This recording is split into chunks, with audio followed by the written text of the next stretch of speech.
The supply curve, the producer's perspective. In our previous lesson, we saw how John behaves as a consumer, carefully weighing the price of a product against his own personal value and income. But for every transaction in the marketplace, there is a second half to the story. To understand how markets actually function, we must now shift our focus from the buyer to the seller. We need to look at the market through the eyes of a producer.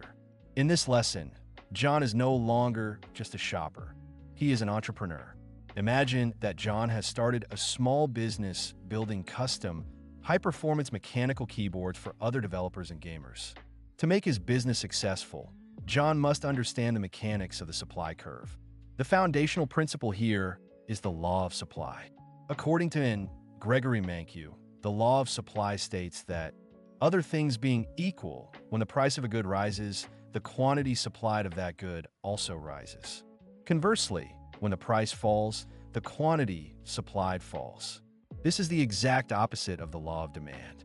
While John as a consumer wants to buy more when prices are low, John as a producer wants to sell more when prices are high. Higher prices represent a higher potential for profit, providing John with the incentive to work longer hours, hire assistants, or invest in more equipment to produce more keyboards. To visualize this relationship, we use a supply schedule, a table that lists the quantity of keyboards John is willing to provide at various price points. When we plot these points on a graph, with price on the vertical axis and quantity on the horizontal axis, we create the supply curve. Unlike the downward-sloping demand curve, the supply curve slopes upward. This upward slope reflects the reality of production. As John attempts to produce more and more, he often encounters increasing costs, and he will only be willing to expand his output if the market price is high enough to cover those additional expenses. It is vital to distinguish between a movement along the curve and a shift of the curve. If the market price for keyboards rises from $200 to $300, John will move up along his existing supply curve to a higher quantity. This is a change in the quantity supplied. However, the entire supply curve can shift if factors other than the price of the keyboards themselves change. The first and perhaps most important factor that shifts the supply curve is input prices. To build a keyboard, John needs switches, keycaps, circuit boards, and his own time. If the price of high-end switches increases, John's cost of production rises. At every price point, it is now less profitable for John to build keyboards, so he will supply fewer of them. This is a decrease in supply, represented by a leftward shift of the entire curve. If input prices fall, perhaps because a new factory starts producing cheaper keycaps, John's costs decrease, and he can afford to supply more keyboards at every price, shifting the curve to the right. The second major factor is technology.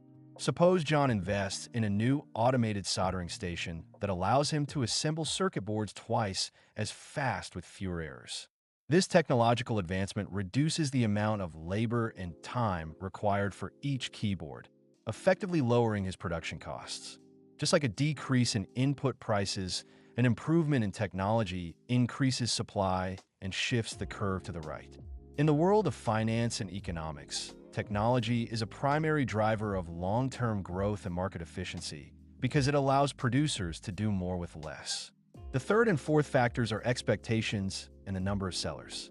If John expects the price of custom keyboards to skyrocket next month due to a major gaming tournament, he might choose to put some of his current inventory into storage and sell it later when he can get a better price.